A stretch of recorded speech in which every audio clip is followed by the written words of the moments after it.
So the new... this is not a traditional episode. Oh, we do a thing. Anyways, go on. So we went and watched Blade Runner, which this is going to come out before the Blade Runner. Love it or rip it. It will. It's going to be short and easy to edit. So be on the lookout for our Blade Runner 2049. Love it or rip it. But one of the trailers, actually there's two trailers that stood out before Blade Runner.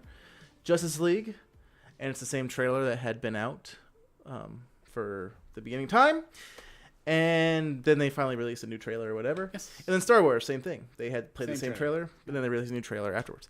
But anyway, we were watching the first trailer, and we kind of, after the movie was over, Blade Runner, we spent time talking about this instead of Blade Runner, which was a shame, about how Superman in the Justice League movie, obviously he's dead, and the whole trailer is talking about him being a symbol of hope. Jeremy, is Superman a symbol of hope in Zack Snyder's cinematic DC universe? No. All right, well, there we go. No, but it's seriously getting annoying. Like, it's bothering me. Yes. Is this you? Is this you doing me whenever we do Love It or Riff It? And I just, yes, no, I haven't seen it. Like, that's usually my range of answers. But no, it's serious. I haven't seen it. That's my favorite one. Just what? it's like, yes, no, I haven't seen it. But no, Superman, this whole, in every trailer, the one trailer, it's like, Superman was a symbol of hope to the people. That was a good Ben Affleck impression. I know. No, he wasn't. Like, he had a statue built, but then people spray painted over it. People hate Superman. To be fair, in the first movie, okay, he did say that his... Okay, here's a great thing about the Zack Snyder Justice League DC universe. Uh-huh. First movie happened, Superman. He goes, it's not an S. On my planet, it means hope. Yeah. It's like, well, on here, it's an F. Yeah. Which Lois was just like, shut up. But anyways, so then they had all the destruction, right, of the city. And when the movie came out, fans complained about that. They were like, oh man, he didn't even try. He just let the city get destroyed and all that stuff, which half of it wasn't even his fault. But actually, one of my favorite scenes is in that movie when after he stops the ship, he lands and they're in like it's like a parking lot. Yeah. How much of the city's destroyed. And she just looks at him and she goes, you saved us. And I'm like, did I? Anyways, and then in Batman v Superman, very court and legalese, but in that one, a big plot of that movie was how much Superman destroyed, and it was a clear reaction to the fans' reaction to Man of Steel. Yes. So now, Justice League is coming out. And a lot of the fans were complaining about Batman v Superman. That, man, Superman's not a symbol of hope, man. He wasn't even like a symbol of hope. And so now they're retconning it in the new Justice League movie where it's like, he gave an ideal to strive towards. And it's just like, did he? But I love how DC is so desperate to get it right. Yeah. They are taking online fans like complaints and rants like stone, man. They're like, the problem is with DC or with not Marvel or DC, Warner Brothers, is that Warner Brothers bullcat. They don't write it well. Yeah, and it's whose fault it is? Zack Snyder. Nope. I don't know who. David Fincher. Goyer. He's an awful writer, and he's living off of the whole. I wrote The Dark Knight. And he's living off of that. Yeah, you also wrote the Blade trilogy. The first Blade's good. Yeah, second Blade's weaker. Third Blade is all David Goyer. He wrote Reynolds. And directed it, and it sucked. But then he helped Christopher Nolan write Batman Begins. Actually, I think he may have wrote Batman Begins and Christopher Nolan, but I think Christopher Nolan did too. Yeah. But then when The Dark Knight happened, he wrote it with Jonathan Nolan and Christopher Nolan. Yep. Right? Mm-hmm. And then he's been living off of that fame, although it's like, as you can tell, who's the real brains behind The Dark Knight? Yeah. Was it the Nolan brothers, who have been awesome, or David Goyer? And so what happens is they gave him Superman. They gave him, I think he wrote Justice League as well. And it's like, maybe Zack Snyder isn't the problem. Well, the issue is it's like, so there was other ways to sort of explain away the destruction from the first movie. Absolutely. It was not Superman's fault. Like, well, that you could have gone that route. You could have gone, he was inexperienced. He didn't know how to handle his powers fully yet. You know, there's other ways to do it than the way they handled it. And now with this whole, he was a symbol of hope. I don't want to steal your line, but you said it. I don't remember when you said it. Maybe in the theater. You said it's like Warner Brothers is going with the whole tell and not see, or whatever. Yes, they do. You're right. It's very much we're telling you what he was.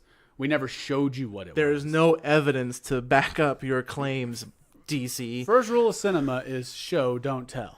And yeah, they're not doing that because they're in such a hurry to try and get it right. It's like, it's like they saw what Marvel had did, and then they took the next step.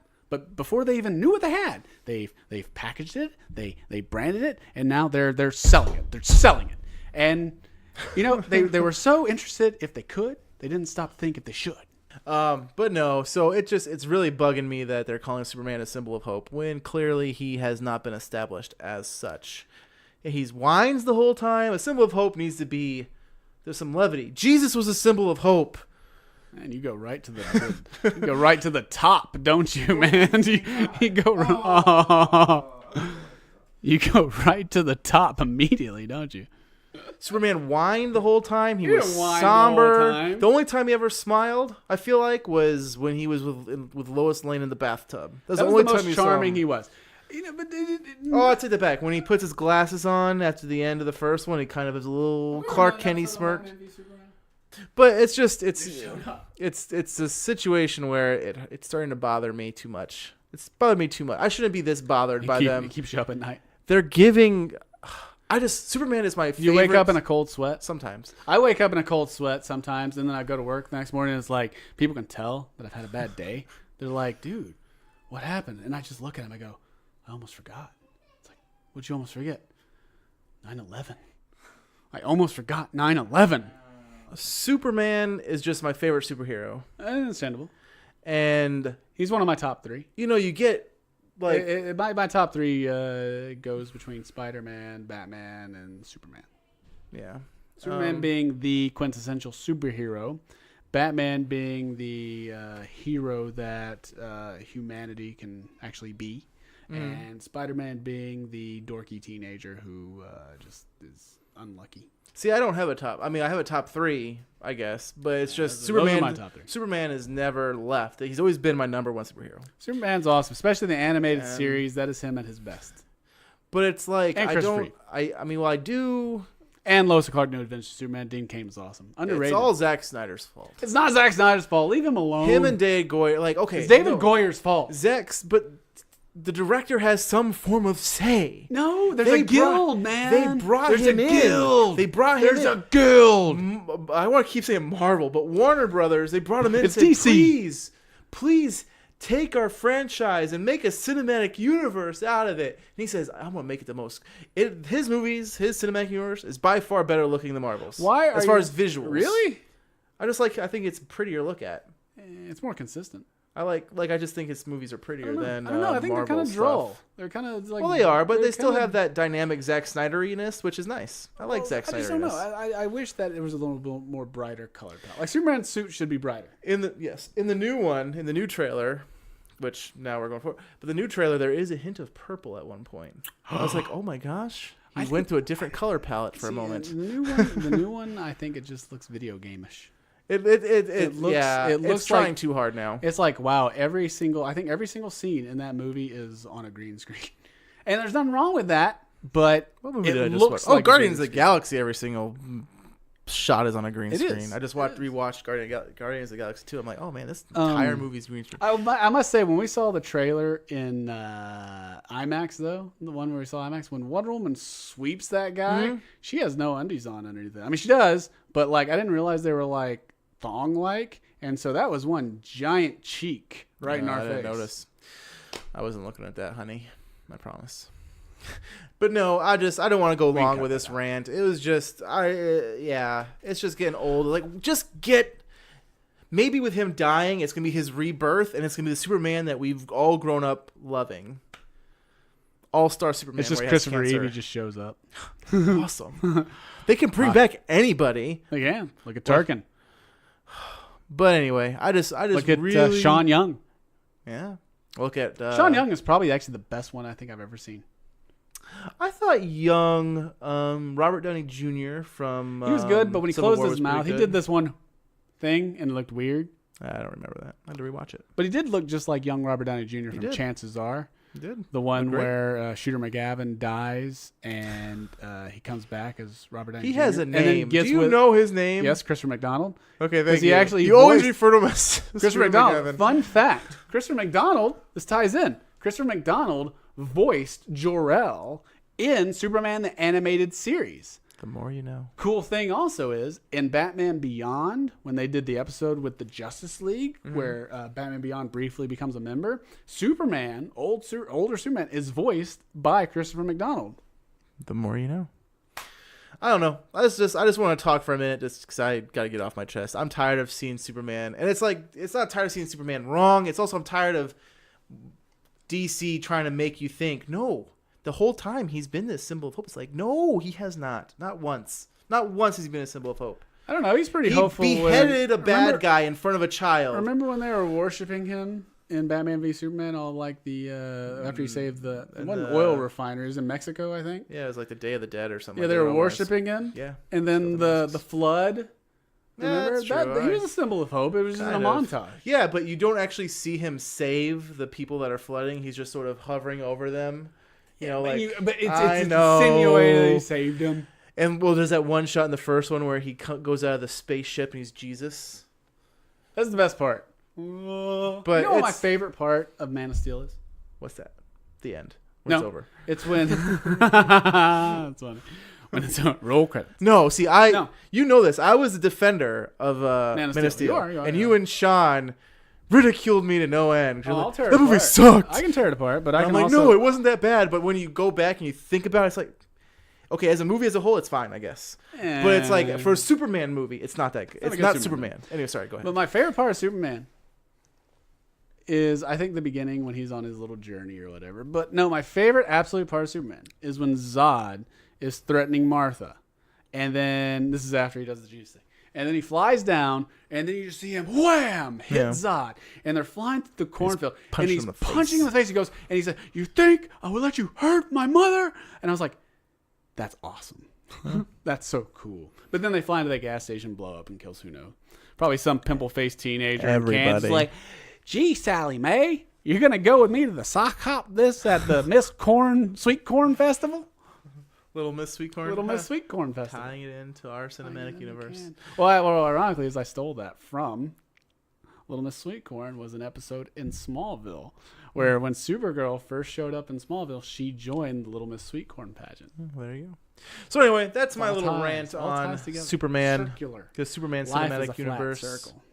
And now apparently from the rumors, they're just sort of going to go away from the whole cinematic universe and just do a bunch of one-off films, kind of, and But maybe they're tie just them not back gonna. in at They're some just not point. going to be tying together. There's not going to be like a wink and a nod towards, hey, Ant-Man's out there. I hope not. They'll get sued. No, Justice League. I'm not really looking forward to it. I go back and forth. They're obviously saying, "Hey, look, everybody, we're lighthearted now because the Flash makes jokes and Aquaman does funny things." Here's the funny thing about that. Justice League. Justice League, the trailer, right? They do that joke where they all disappear and Gordon's like there and the Flash is the only one left. Yeah, The thing was, Flash would be able to see them. yeah. Like, he would be the first one to notice them disappearing and leaving. Yeah. But he doesn't. And he's all like, wow, they just leave. And he just does that weird little thing that he does. He's like they're trying to make him into Spider-Man, Yes, they like are. with his sense of humor. Oh my gosh, it actually kind of scared me. So anyway, yeah, I'm gonna watch it. I'll watch it. I'm just not going to enjoy it. I'm just tired of them trying to tell me this Superman has been the symbol of hope when it really just hasn't. He's not been this lighthearted character that Superman's supposed to be, and it bothers me. I just want to be Christopher Reeves Superman, or even Superman animated series. Who voiced him? I don't know. Tim Johns. Nope. You're actually close, though. You have no idea how close you are. I honestly You got Tim right. Tim McVeigh. Nope. Tim Daly. I was close. I know that. Now that you say it, I'm like, oh yeah. Tim Daly from Wings. He played the older brother in Wings. Scott Weber, Steve Weber's older brother. Put that together. He was the boss. He owned the little airport in Nantucket, I think, is where it was. Yep. Tim Daly, whose son Daly was also on The Office. Daly? No, I can't remember his name. I just can't remember. You know the Mose, cousin Mose from The Office. Yeah. He is married to Regis Philbin's daughter. Oh, that's crazy. I just found that out yesterday. Did you know Tim Daly has a show on YouTube called The Daily Show, and it's all about him and his son, and they make constant references. Isn't the Daily Show on Comedy Central? Comedy Central. It's not that Daily Show with Noah something. Daley. Oh, highly recommend it. Anyway, it's a good show. So that's. But he has Superman people show up all the time and anime series people. That's our rant on. Well, my rant. Jeremy didn't really seem to care on Superman in the Zack Snyder cinematic universe. What is the new one called? Justice League. Is that it? It's not Justice League Unite. I just think it's Justice League. Avengers. Well, no, because on some of the promo material it does say that. Justice League Unite or something like that. But no, I think it's just Justice League. It is just Justice League. If you know what the true title is, please comment below. Subscribe to our channel, like our Facebook page, and watch our short films. We highly recommend Yard Sale. Why Yard Sale? Because it just popped in my head. It's good. I like Yard Sale. That was fun. It's a hidden gem. It is. It really is.